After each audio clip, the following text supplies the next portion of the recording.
Hey everybody, I'm Andrés, I'm Scott. I'm Abe. and this is Between Two Stands, a show that takes a closer look at the personalities that make up the Detroit Symphony. This week we have a terrific surprise. It's not so much a look between two stands as it is a look at how we have anything on stands at all. We have an exclusive behind the scenes look at our DSO library. Our principal librarian, Robert Stiles, is here to guide us through. So, thanks for being here. Hey, Welcome, Robert. Rob. Hey, Robert. Much, guys. My pleasure to be with you.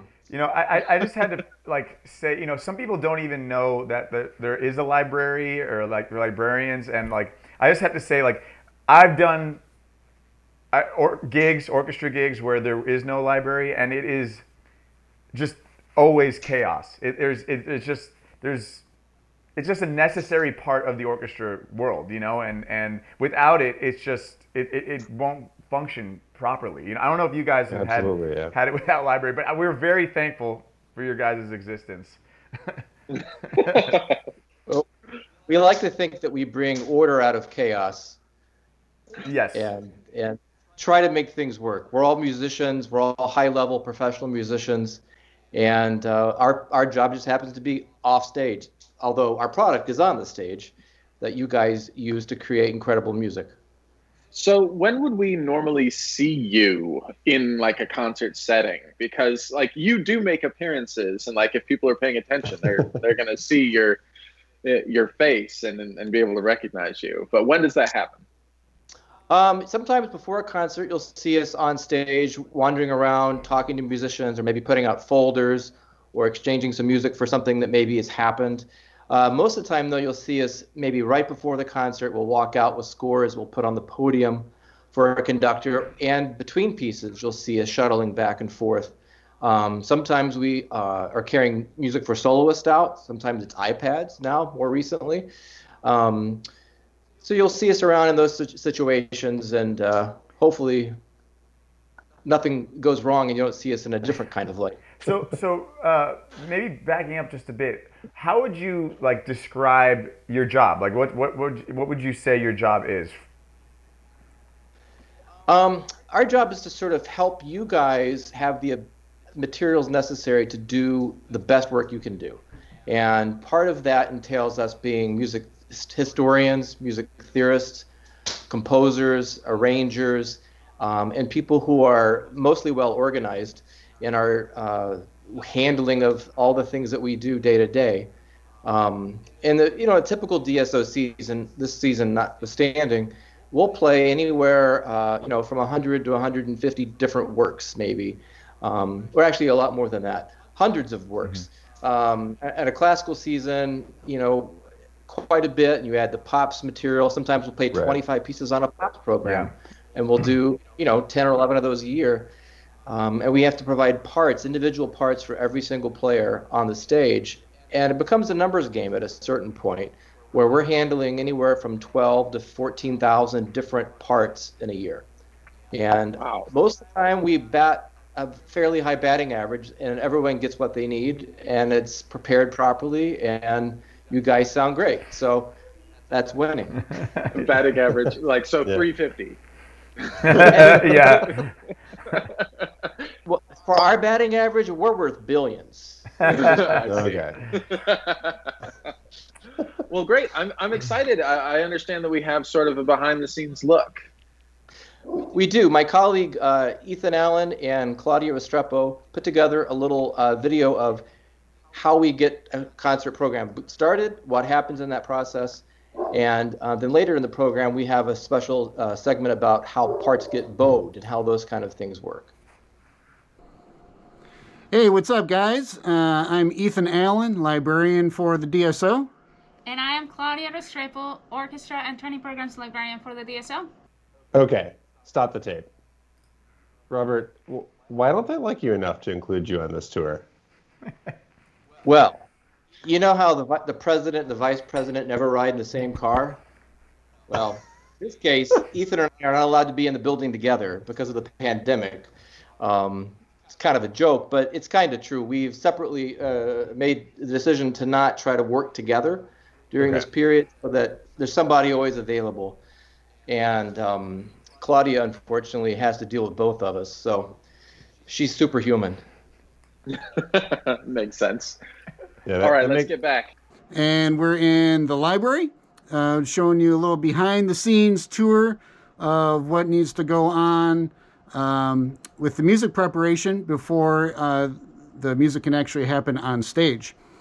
So we're up here in the library. We're up on the second floor, and because we're kind of far away from the stage, we actually have a monitor so we can see the stage right there. So we can see exactly what's going on stage.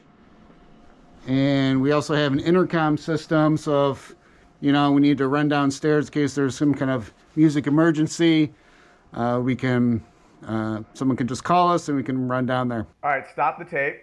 Not sure if we use tape anymore, but stop whatever we're rolling with. So, Rob, can you describe what constitutes a musical emergency in our world? Well, sure. It happens more often, no, not frequently, luckily, but people will leave a folder at home, or they leave a part on their music stand at home, and it's 9:59 before a 10 o'clock rehearsal, and people have high anxiety. They're freaking out. Worst nightmare. Yeah. I've been there more times than I'd like to admit. Yeah, I'd like to talk to you about that a little bit. Maybe this episode, but so we have to be calm, reasonable, rational, and figure out a way to solve the problem. And a lot of times we can because we have extra parts of something. Sometimes we can find it online now, but sometimes there are rental pieces or premieres that we just don't have extra copies, and that's when things get a little bit crazy. Sometimes we've had situations where we've shown up at services off-site where people have left folders at home or things have happened, and we sat on stage and turned pages of a score while helping them find their line while they play. That and just so people know, that's Wow. could be like 100 pages worth of flipping, right? I mean, just kind of ridiculous. Yeah, I remember one concert. Actually, it was the concert when Leonard Slatkin returned here back in like 2005 or 2006 for the first time in like 27 years, which led to him eventually being hired. We had an oboist at the time in the orchestra who lived in Canada, like about an hour away, and she got to work, realized she didn't have her folder. There was no time, so I sat on stage with her the entire 2-hour concert, turning pages for things because all 3 pieces were rare rental things that we just didn't have extra copies of.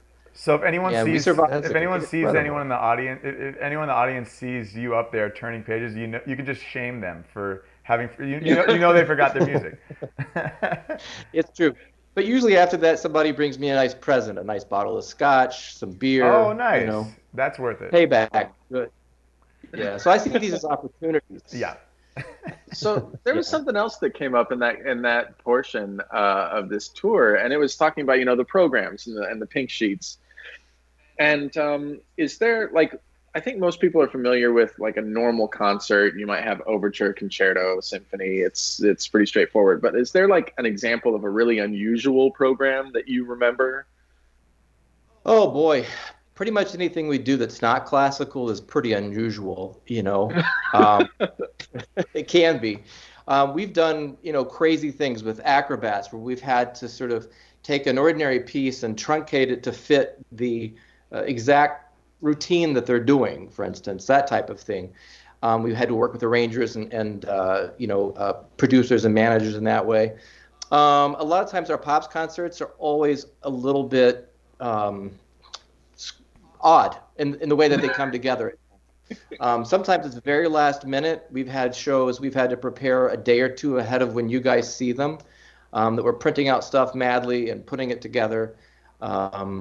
Premieres, gosh, we've done so many premieres over the years, and that could be a whole other episode in itself, the things that we have done to help pieces, as I like to call it, giving birth to a piece. No offense to give birth, I don't know anything about it. But you're kind of like helping it, become, delivering it. Delivering the baby. Sorry. Yeah, nice. I think that us 4 dudes know exactly what that's like. Yeah, that's great. Yeah, you probably work really closely with the composers and like before it's even on our stands, right? Like they're like For sure. I remember in my early years with the DSO, we had a composer in residence at the time, and I would be at the hall till 1, 2, 3 in the morning, helping him rewrite stuff for the next morning. We've done a couple of major premieres the last few years. If you go back and you look at stuff, my name, Ethan's name, probably should have been added to some of that. yeah. But you'd be surprised sometimes what people who come up with creative musical ideas maybe know and what they don't know. And what they don't know a lot of times is how to get what's in their head on paper so that it can be played and be effective. And, we have a certain standard in the business that you guys are used to seeing, that you've grown up with, the way music looks on paper. And when it looks a little unusual to you guys, it can throw you off what you do. Definitely. So that's a big part of it too. So sometimes people have great ideas, but don't know how to do that next step. It's kind of like I liken it to kind of like clean handwriting or messy handwriting. Like sometimes you're reading is like second nature, hopefully for most people. And when you see like kind of messy handwriting, it kind of makes you kind of stop. You're kind of like looking at words, and obviously like the clean handwriting, it's very fluid in how you're reading it, and that's how it is with music. Like if a really clean part is just nice and easy to read. So it's like we like those. Well, you also get used to things. Since we're recording this, sorry. It's okay. Maybe since we're recording this on Valentine's Day, it's like when you know it's right, you know it's right. Exactly. And when it's a little, when it's not, you know. Yeah. When you know, you know. Well, hey, let's get back to the tour. So the first thing that often happens is we get a program, and then either me or Robert or Claudia make what we call a pink sheet, because they used to be on pink paper. Now we put them on white paper, but we still call them pink sheets. Anyway, it's a program sheet, and it looks something like this. So we're responsible for getting the exact spellings and correct names of the composers and the correct spellings of the pieces. And then there's also the timings on there, so we know how long the concert is. And then here we have the instrumentation for each piece, because not every piece calls for the same instruments.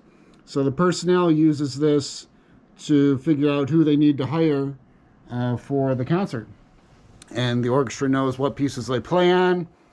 And also the stage managers know who's coming on and off the stage.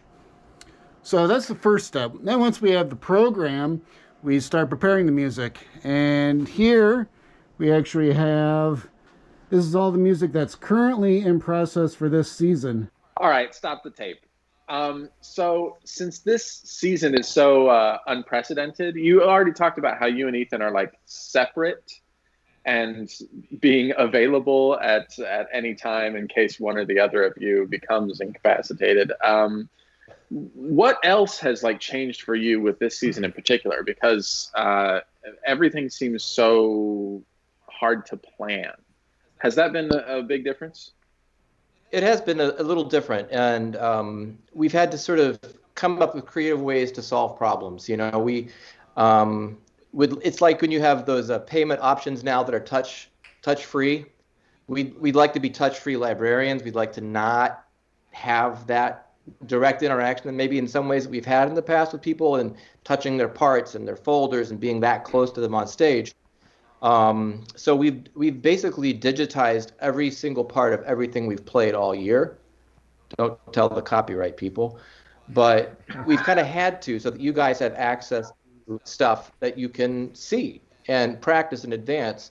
And I think a lot of people have taken this opportunity to maybe use digital devices on stage, like an iPad or other things, instead of actually using hard copies of music. So that's been a little different.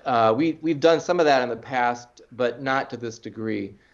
And the other thing that's been a little different is we've had to sort of, string players typically share stands, and sometimes string parts don't really have page turns that make sense. And that's kind of hard to explain, but basically you need a couple of measures rest somewhere to turn a page when you're not playing. But a lot of times string parts, because they have so many notes, especially in the violins, it's just not always possible. So we've had to come up with some really creative solutions on a number of pieces that just didn't have built-in page turns. So we've had to stagger things, maybe stands 1 and 2 turn here, stands 3 and 4 turn here, because in this pandemic season, every string player has their own stand, which is not normal for us to do that. Right. And so you don't want in a concert, right? You don't want the entire section to stop to turn the page. Is basically what exactly. You don't want Right. So it looks weird. The sound stops, and people think something. What Right. Unless the composer was right. Turn page violently. Exactly. Yeah. So, and depending on what we need to do to the piece, kind of depends on if we need to buy it or rent it. If it's in the public domain, i.e. not under copyright, then we can usually buy it. If it's under copyright, then we need to rent it from rental publishers. So it's essentially anything written after 1924? 25. Yeah.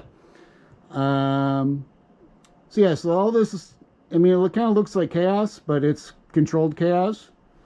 We just have a lot of different things going on at the same time, and to help kind of keep track of where we are, we have these checklists of all the things that we need to do for each of the pieces.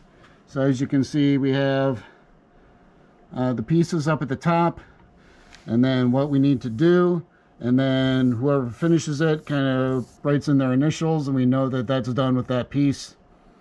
And it kind of helps control all the different various pieces, because we literally play hundreds of pieces throughout the season, so keeping track of all of it is pretty important. So yeah, that was where we keep the music that's currently being used for this season. These are the stacks, which is where we keep the rest of our collection. We actually store everything in these archival quality boxes with nice labels, and they're stored in these movable shelving units that kind of save space. And the cool thing about these is that they move just like that in case you want to get into the next shelf. Wait, hang on. You guys have moving shelves? How many people have been crushed by those things? I'm not really at liberty to say. A few conductors here and there, maybe a couple of guest artists. Perfect. You got to be on your best behavior at the DSO. Yeah. That's why I think we're friends. We have, we have moving shelves. We have sharp objects. We got all kind of things that we can do some damage with if things go wrong in the library. So a lot of these sets, like I said, they're stored in archival quality boxes because a lot of the sets are pretty old, even as far back as over 100 years old. We have sets actually from our original music director, Osip Garbalovich. We actually have some of his sets that were sometimes still used. So speaking of that, we also have a lot of scores that are signed from composers that might have come here to conduct in the past, or other famous conductors. Here we have 2 scores. This is for Richard Strauss's Till Eulenspiegel, and he actually was here back in 1921, and he signed it. And this one too for Don Juan. And then you might know this guy, John Williams. He was here conducting some of his own pieces, signed this score for us. The composer, John Adams, was here. And then this is back, Leopold Stokowski. And this one's signed by former music director Antal Dorati.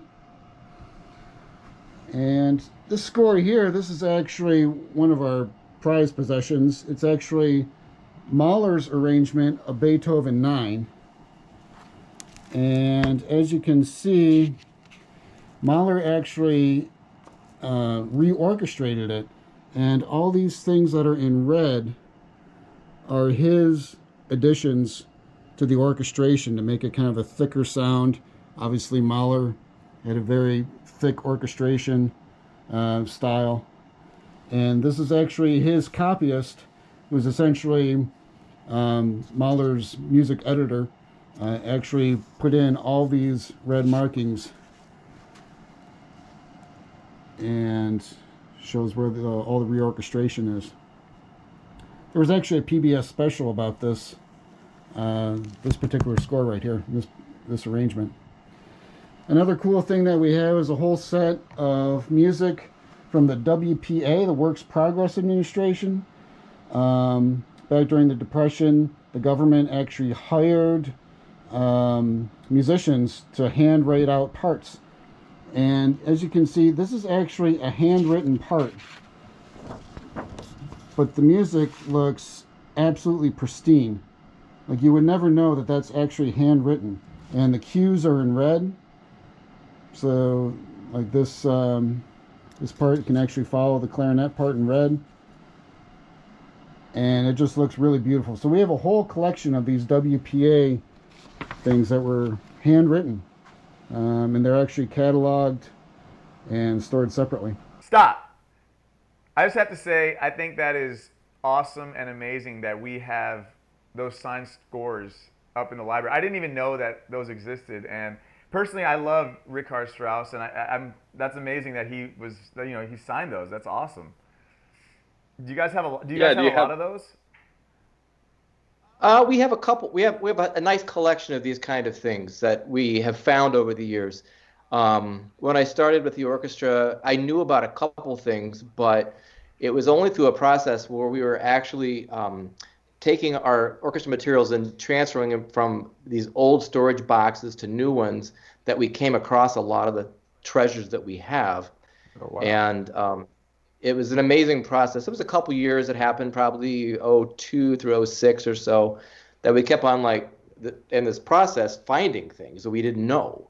Beyond the scores and the signed things we have, music publishing is an art, and it was really an art back in the late 1900s, or 1890s or so. And a lot of times parts would come with these folders that were part of their original printing, and on the cover would be all these drawings with gold leaf and intricate detail that are incredible. Wow. And so we've got probably about, I'd say, a dozen or so of those that we awesome. That we have that are really proud to have. Yeah. What do you do when you find something like that? Are they archived? They're all safe in a nice place now, or just we have put it on a shelf? We have them kind of set aside, and we don't put them on eBay. We don't sell replicas, although maybe we should. But we've had them in display cases around town for different projects that have happened over the years. And beyond that, we also have this whole collection of materials that were donated to the DSO. In part were stuff that was already ours from the Works Progress Administration. Those people who built bridges and parks and highways and all that stuff during the Great Depression and up through the Second World War. There was a whole group of people in Detroit, Grand Rapids, and Flint who were music copyists. And the people who did the copying were not music copyists. They were architectural draftsmen, other people that they trained. And so we have all this incredible manuscript material, about 450 or so, 500 sets that were all part of this big project the government put on back in the day. And those are also incredible treasures that no one else really has. That's amazing. That's awesome. Well, let's get back to the tour. So another thing that we often do is here's Glinka's Ruslan Ladmia. Sometimes, especially for non-classical things, like for playing an education concert, the kids aren't going to want to listen to a whole 10-minute overture. So they might want to hear, just the beginning and then cut to the end and make for like a nice little 3-minute sampling of a piece. So in this case, like this is the entire piece. And over here, what we did is we play the intro and then we cut right to where that theme picks up again at the end, and then it goes right to the end. So instead of playing this whole piece, we actually mark these cuts in here so that the musicians know exactly what they need to play and what the conductor is going to expect from them. And it really minimizes the rehearsal time, because oftentimes for non-classical shows, they have one rehearsal. So the music needs to be absolutely clear, and so they don't waste time in rehearsal kind of figuring out where the starting points might be or what the cut is going to be, and then musicians kind of frantically marking it in their parts. It's all done beforehand with much planning, and we try to make it as neat and clear as possible. I just got to say, don't we always kind of want to do that? It's there are a lot of pieces where I'd really like to skip straight from the beginning to the very end. Just, I love the works we play, but some pieces are too long. Do y'all feel that way? Well, yeah. My guess is, Scott, you'd like to have the opening horn calls of Rosenkavalier played in a loop, though. Just keep doing that over and over, right? I mean, now you're talking my language. I think that as the librarian, we can you can make this happen, and I can make it happen. He likes scotch, fellas. He likes scotch. All right, let's get back to it. So one of the greatest things here in the library that we recently discovered after much trial and error is that this machine we use quite often on a daily basis, basically, is that this machine can produce these beautiful booklets, which are created on heavy paper. So the machine saddle staples the booklets for us. All right, stop the tape.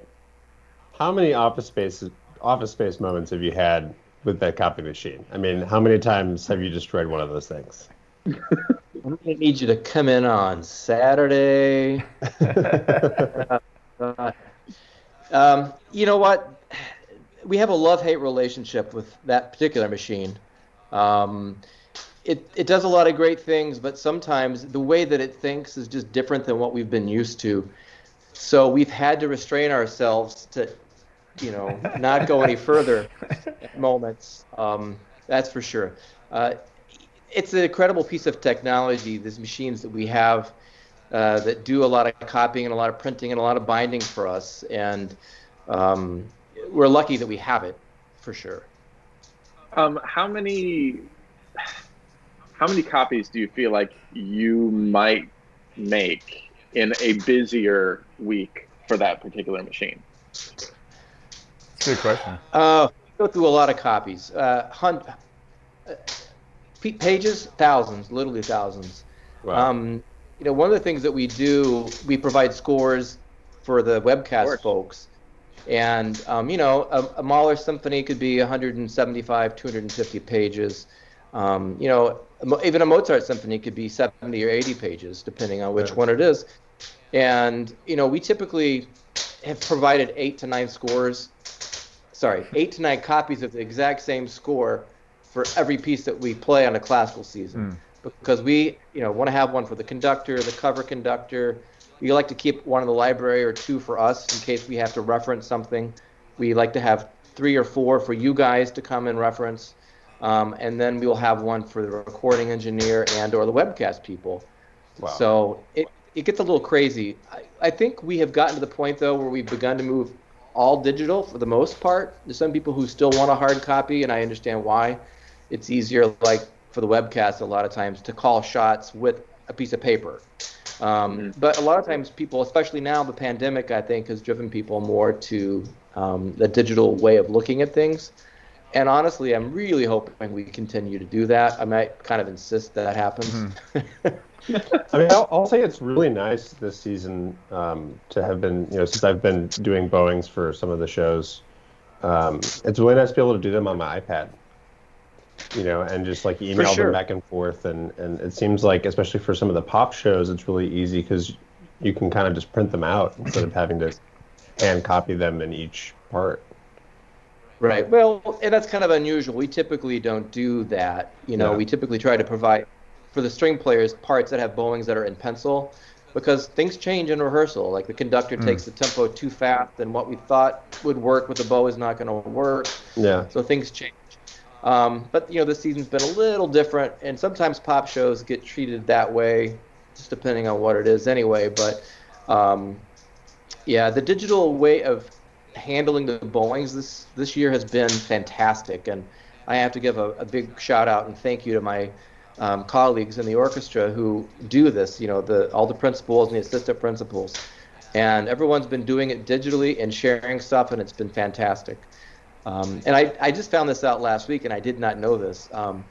Our concertmaster, Kim Kennedy, when she has made some changes to stuff that she had, prepared in advance, she's been, with her iPad, after rehearsal, sending those to the entire violin section so that they have whatever she's thought they had change of. And I didn't know it was even happening. Oh, wow. Which is fantastic. Because normally, like, if she had a series of bowing changes, she would come to us at intermission or at the end of rehearsal and say, hey, I made a bunch of changes, I marked my part, and then we would go gather those parts, make those changes for the section. But again, because we're kind of, hands off this year with people and touching a lot of their materials, that's the way she's chosen to handle it, and it's been fantastic. Well, I also gotta just say, man, whatever you did to that fire back there, it is roaring, man. Did you maybe put some lighter fluid on that thing, or we'll keep an eye on it that it doesn't spread or anything. Those are some old DSO string parts. Oh, okay. Nice. This is a 9x12 booklet, which is kind of like a standard size for music. However, sometimes, the music is perhaps not big enough, so we are able also to print on bigger paper. This is 10x13, which looks a little better on the eye, especially when you're 2 feet away from your stand. I'm thinking about cellos and basses especially. And then I usually use this surgical tape, which we get from, a surgical store. And this helps with the longevity of the parts, which is our ultimate goal, keeping the parts. I feel, as a former oboist, I actually feel really comfortable using the razor blade, but you can also use a scissors to cut. And then after I have it taped on the middle, I go to this one cool saddle stapler that is electric, and then I just line out the part, and then with the pedal, then it's all stapled and ready to go on stage. Well, after we add all the bowings, obviously. So this works really well for a part that is like this size, 2, 3, 4 pages long. However, sometimes we have parts that are longer, or even with the scores that are thicker. Obviously, a saddle staple will not work, so that's when we use this binding machine. So I will open the holes with this part over here, and then I will switch, and then this is kind of one of my favorite things in the library, this little roller. Also, again, with the pedal, I'll just roll it back in, and then we'll use one of these tools, and all done. We have a beautiful score that we can work from. Other things that we use in the library, as Ethan mentioned, our goal is basically to facilitate everything that is happening on stage, so the musicians are only concerned with playing the music, not figuring out the parts and fixing mistakes. So sometimes we use this little correcting tape in case we need to, there's a mistake in the part, so we will erase something. And now, during this pandemic, obviously page turns have been something that we've been working on intensely, because each string player, they're getting their own parts. So let's say they want to fix a page turn. I have this other roller that is a tape roller, and I can just add an extra line into the part if needed. So seamlessly, we added a little page turn. And then lastly, I'll be remiss if I didn't show you my very favorite gadget that we own in this library. So sometimes when we get rental parts, they come very heavily marked, which would make really difficult for our players to play out of this part, especially with some specific fingerings. So I'll use this electrical eraser. This is replaceable, this piece of eraser, and then I'll just go ahead and erase. This is very gentle in the parts, so obviously we want to take good care of the music that we rent and the music that we own. Okay, quick question. It seems like you guys pay a special attention to preserving parts. We've all, been there where we're practicing and maybe spilled some coffee on a part, right? I'm not the only one, right? Mm-hmm. I know you probably hate us for that, but what happens when that happens? Or let's say the dog ate my homework type thing, or you drop it in the snow or in the fire behind you. What happens when a part gets completely destroyed? Well, it's funny. A lot of times people think of their part as being like this relic that it could never be replaced, right? And in some cases, there's like a real historical attachment to that, and especially like people who've been in the orchestra for a long time. Maybe they've read off the same Beethoven Symphony Number 5 part for their 35-year career, and something were to happen to that part. I have witnessed and seen people who've had severe reactions to what happened then. They were very upset because we become emotionally somehow attached to that page, right? And it is a piece of history. It's an historical document in a sense. It's like a lot of things. You just have to sort of take a deep breath and figure out how to solve and move on. We just had a piece we played a few weeks ago where someone returned it, and I guess the oil for the keys of their instrument leaked through their case onto the brand new part. And he left a little Post-it note saying, "Sorry." And we had a conversation the other night. Let's just say that my collection of things to enjoy have grown in the last few days. I'm kind of just kidding, but it's true.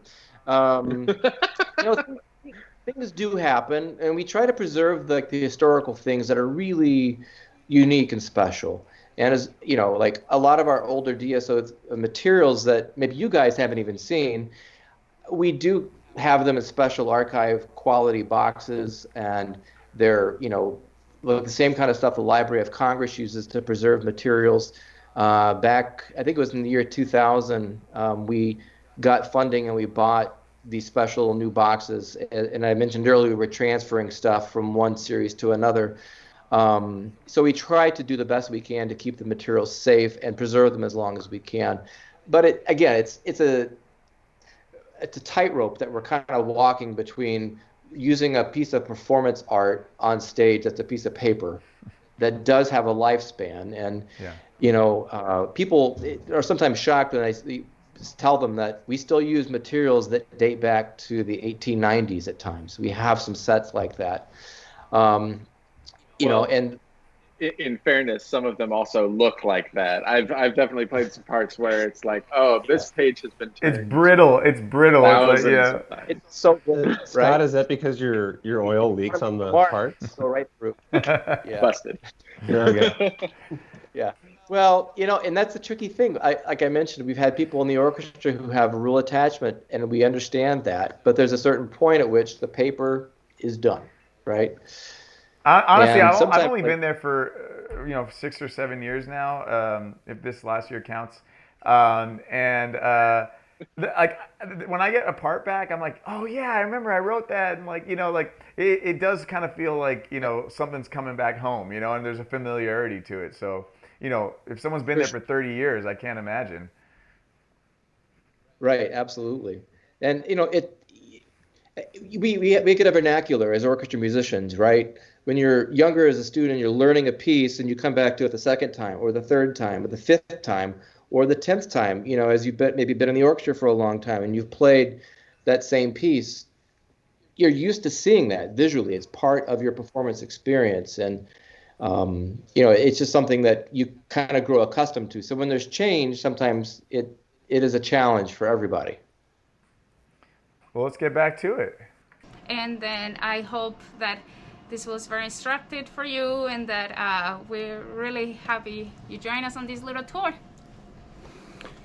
Yeah, so if you have any questions, if you guys, Abe, Andrés, Scott, sure Robert will answer any questions. And yeah, we do tours kind of fairly regularly during the regular season when it's not during a pandemic. But yeah, otherwise, hey, we'll take it back over to you guys. Thank you. All right. Well, many thanks to Ethan and Claudia for that fantastic tour. I'm sad that we aren't quite as exclusive as we thought, but I remember not even knowing about the complexities of the music library as a student or a civilian. Also, they do tours, so make sure to check them out. Well, in addition to that fabulous video that you just saw, I made an extra one that kind of talks a little bit more in detail about the process of how we prepare string parts and what that means. These things we call bowings. I've mentioned it a few times. And they're the little marks that appear on a string player's part that tell them which direction to move their bow, literally. And also there are other marks that are included that tell them the type of note to play, how long a note to play, and that sort of thing. And those all come from either the conductor we're working with or our string principals or sister principals, and then we mark all that information by hand into all the parts. But this footage is exclusive. Yeah, no one's seen this. Never before seen. Awesome. Let's take a look. Hi, I'm Robert Stiles, the Principal Librarian of the Detroit Symphony Orchestra. Wanted to show you a little bit about what a set of part looks like and what we do with those parts when we prepare them for our musicians. What I have here is a set of parts for Beethoven's Second Piano Concerto. This is the score. A lot of people don't realize that musicians don't just read off a score in performance, that they have their own individual set of parts. The conductor uses this type of material, which provides, directions for everybody in the orchestra as to what's happening, and he can see it clearly, or she. Every musician then has their own individual set of parts. The winds, in this case, there are 7 individual parts: flute, oboe 1, oboe 2, so on and so forth, down to the second horn. Hang on a second. You said it goes all the way down to second horn, but as third horn, I kind of resent that. Yeah, I didn't want you to play that piece. I probably don't need to play it anyway. Okay, you don't need to play it. Let's go on. Then every string player has a part. There are violin 1, violin 2, viola, cello, and the best instrument of all, contrabass. I'm a bass player. So, what do we do with these parts? Well, the most important thing for string player are something called bowings. And what bowings are representations of which direction a player's arm will move. When you see their arm go to the right, that's known as a down bow. When they go to the left, that's an up bow, as a basic thing. And so those are coordinated throughout the orchestra. Once we've had our programming set, we share the principal parts with our principal string players when necessary to allow them to make those markings and decide how the piece will be played. Now, the DSO has a long, rich history, so we have a tradition of how we do, of course, the most important works. So maybe there's minor tweaks that happen from performance to performance, but in general, those kinds of ideas have already been established and is what creates the great sound that we're used to hearing on stage. But hang on a second. Was I supposed to be paying attention to the rich tradition of bowings? Whenever I mark them in, I just do whatever I want. Well, that's why you're the assistant principal. Actually, it's really interesting. I know you're joking, and I mean it's also true. But when we're playing some of our more serious classical rep that we play often enough, I'll actually call Way and ask him about changing a bowing because I don't want to mess up anything that maybe he had wanted us to do, or maybe he had left in there from before. Right. So wait. You know, it's an interesting vernacular thing that kind of goes from one person to the next, right? And the orchestra is sort of like that. You go from one music director to another, and that tradition changes ever so slowly, depending on what their ears may be. And sometimes, depending on the piece, maybe that's the only set we have, and maybe there's a guest conductor that comes in and wants to have something happen a certain way. So sometimes things happen on the fly. But, you know, in the big picture, we have this way of doing things that are partly because of the players, but also because of our hall. A lot of bowings happen because of the sound that you want to make in our space. That's kind of crazy. Like, as a wind player, I always knew the bowings are a thing because I see people talk about them and I understand like there are differences, but I didn't quite understand how much of the sound, the characteristic sound of an orchestra were made up by this consistency of an approach to marking the bowings in across the strings. That's fantastic. Yeah, I mean, a lot of it has to do with the, you know, physics and, you know, what people are capable with in the bowings. You know, so Well, isn't the joke like that? A lot of composers think the bow is either this big or 10 feet long. It's like, right. And of course, the main reason for bowings is that the violinists don't poke each other in the eye. So there's that, right? Like that's the main that's the main reason. Yeah. Yes, Andres. Yeah. on purpose or accident. Yeah, exactly. Old yeah. Back in the day when old Patches, one-eyed Joe used to be in the section, you know. Okay, let's keep going. But the materials themselves have to be accurately checked before every performance. So what happens here, we have these bowings. This is an up bow, this little thing that looks like a peace sign. And then this rectangular device is known as a down bow. And sometimes we have to mark also these things called articulations. They're like basically helping us decide the type of language being performed with our bows on stage. Things like this, these things called slurs that look like half moons. And there's also some things here with dots. Those are to help separate the bowing. So you'll have two bows maybe in one note, but with a little space between them. And sometimes those dots want to be a little longer, maybe with what's called a tenuto or a length, and those have dashes. Sometimes that happens in rehearsal. You'll see a little dash here, that because the conductor may have said, play that a little longer. So how do you make your dot longer? You make a tenuto. Hey, can we just take a quick second here and talk about just markings in general, marking our parts? Especially as a percussionist, I'm constantly marking things up, like what mallets to use, what instrument to play, because we're playing so many instruments. It's, you know, you're kind of marking not only what the conductor's saying for stickings, but also kind of your choreography. So yeah, the pencil is kind of my biggest ally, and it might be your biggest enemy, Rob, because you got to erase it, everything. But yeah, I mean, you know, back in the day, you know, our teachers would constantly be like, "Where's your pencil? Bring your pencil." And you know that kind of, you know, you kind of realize the importance of that now. You know, because I mark my part constantly. I don't know about you guys. It's kind of funny in the horn section. We're all responsible people, but pencils tend to be forgotten. So there'll be like one little golf pencil that'll kind of get passed.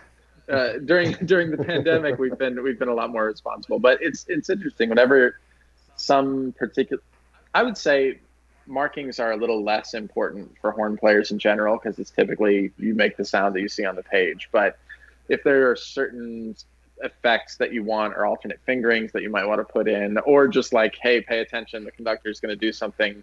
So either look up or don't look up. Those are the two possibilities. But yeah, it is really important. Yeah, I mean, as a string player, it's like there's probably markings almost on every line, if not multiple markings on every line. And it's, you know, just the bowing so that the coordination of the bowings is there. And Abe, I mean, you know, we played a piece the other day, the souvenir, Magnus Lindberg souvenir. Oh yeah. Where it was like, the conductor was, you know, it was almost he was changing his beating pattern almost every other measure. Right, and I think based on whomever had played it previously, he was doing everything differently from that conductor. Right. So we were having to change. Yeah. We were having to mark. I mean, and there were time changes almost every other bar, if not every bar. Yeah. But as a string player, especially when we're sharing stands, there's a tradition of the person sitting on the outside gets to write, a reminder, fingering, or accidental on the top of the line, and then the inside player marks it on the bottom. And I saw some parts in some of my previous jobs where there was markings over every single note in some really hard passages. So I'm sure that is great to see. How do you deal with the scribbles, Rob? I hand them to somebody else to erase. I kid. Our players typically on our material don't really deface things to a point that it becomes an issue typically. Sometimes when we get rental sets, you will have stuff that is heavily marked because it will have made the rounds. Like this Lindbergh piece, I think, was probably played by maybe a new music group at a university or some kind of other situation more recently. But the thing is, for us, we don't often know what the conductor's going to do. So if he's going to do, a 7/4 bar and 2/2 plus 3, we don't know that. Maybe he's going to do 3/2/2. Yeah. So, those are the kind of things we just leave alone and kind of leave it to you guys to say, hey, this part's kind of, a little messy here. Could you clean this up for us? And sometimes we will be proactive. We'll look at it and go, oh my gosh, we're paying money for this part. Let me clean it up. And our rental but fees again, it's like a thing. up. Yeah. Well, I have actually called and complained and gotten discounts on stuff like this because it's like, why is it my job to clean up this material that I'm paying so much money for? Right. But it's a thing. It's a fine line because sometimes you'll want those markings. They will prove really helpful. That's been my experience. Is I really appreciate if there's a breath mark that somebody else has penciled in, I'm like, oh, that's probably a good idea. Somebody needed that. For sure, and especially when they're materials that we own, that's part of our tradition. Right. And I remember we've had situations, maybe we've had to replace a major work like, say, a Beethoven or a Brahms symphony, and I look at, say, a horn part, and there's contradictory information over the same note saying, like, I don't know what to do. So right. We'll go to it's circled 4 times, and there's an arrow up and an arrow down. Exactly. Yeah. And I've gone to players, I'll show them and say, well, which of these is correct? They say, it depends on the conductor. Oh, okay. That's funny. So there's not an exact science in these situations, and so these markings are often part of a long view of history. Sometimes they're heat of the moment. Cool. Let's get back to the video. Sorry. I kind of like ending it with cool. Cool. So our jobs, one of our many jobs in the library, is to make sure all the string parts have all these detailed markings. And we do it in pencil. We rarely use photocopied materials because that way, if things happen in rehearsal, they can be easily changed and be legible. So in our orchestra with a large string section, we typically mark about 35 individual string parts per piece that we play, because there's 9 first violins, 8 seconds, so on and so forth. And the strings share in a non-pandemic season with their colleagues. So typically we'll have 8 or maybe 8.5 stands of first violins, and they will share 1 part. So that's why we need so many individualized parts.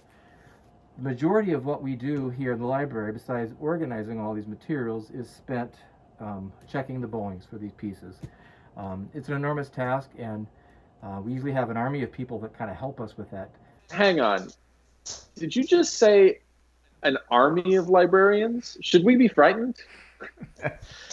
The army of darkness will descend upon you. Yes. We're very fortunate. They're saying it takes a village. It does take a village of librarians, which is a really scary thought, if you think about it, to make what needs to happen.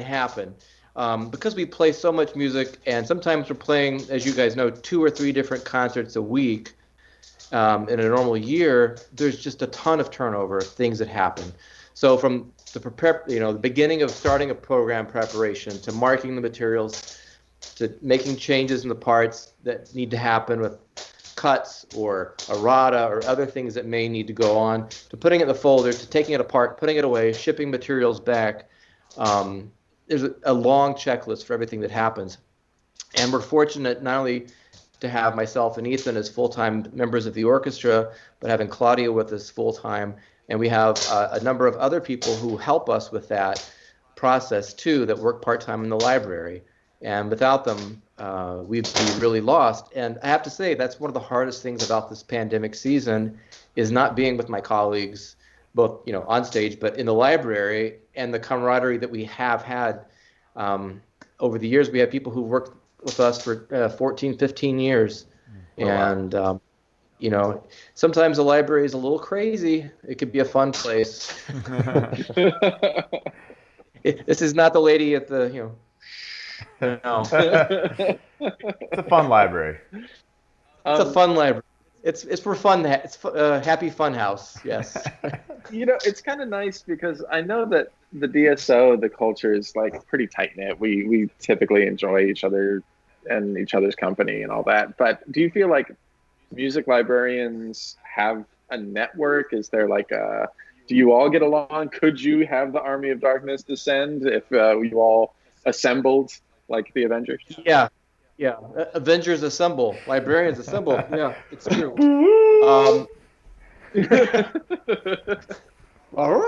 Yeah.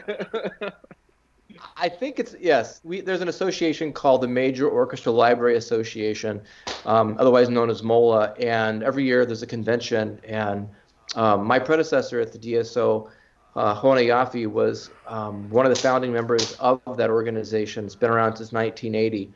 And we talk with those colleagues frequently. We share tons of information about upcoming programs, like, hey, we did this premiere of this, Aaron J. Kernis piece a couple years ago. What can you tell me about it? Or I hear this happened, or we have this pop show coming. Can you share a little bit of information like that?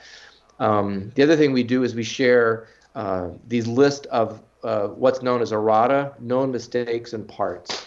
It's surprising to people sometimes that there's so many printed mistakes in orchestra music, and anything like a book. You see mistakes in the newspaper, in a magazine, a website. It happens in music too.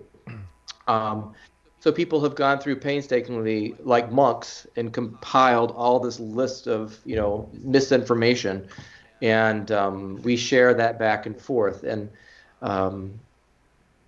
so we have a very tight network with those colleagues around the country, and I'm really grateful for that, because we've helped people out of a tight jam, and they've helped us out of tight jams. So nice, fantastic. Let's continue the tape. In the course of a typical season, we'll play a couple hundred of works actually, and so it just takes a lot of preparation, a lot of organizing, and a lot of planning. Now, when we're done with one individual work, we move on to the next one. What we have here is a folder, and once a program has been prepared, in this case, this is a set of music for a concert coming up in mid-February with James Ennis conducting and playing the violin. Ethan mentioned this is our program page, or a pink sheet on white paper, that gives the details of the program, the instrumentation, and the performance history. So the musicians have that information and know it. And then we've taken each of the 4 individual pieces and we group them together by stand.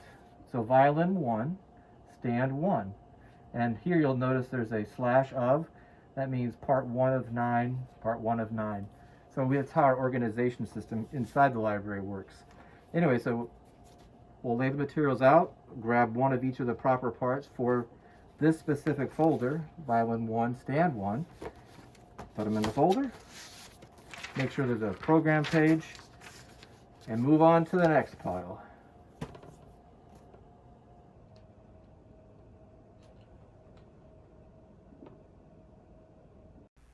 Well, Rob, thank you, and Ethan, Claudia, thank you guys so much for giving us a behind-the-scenes look at that. I think that's super cool. I hope everyone watching will gain a little bit more appreciation for you guys, which is very, very deserved. Well, thank you so much. It's a pleasure to chat with you guys, and we appreciate being a part of the program, and look forward to seeing our fans back in Orchestra Hall sometime soon. Thanks, Rob. Take care. Thanks, Rob.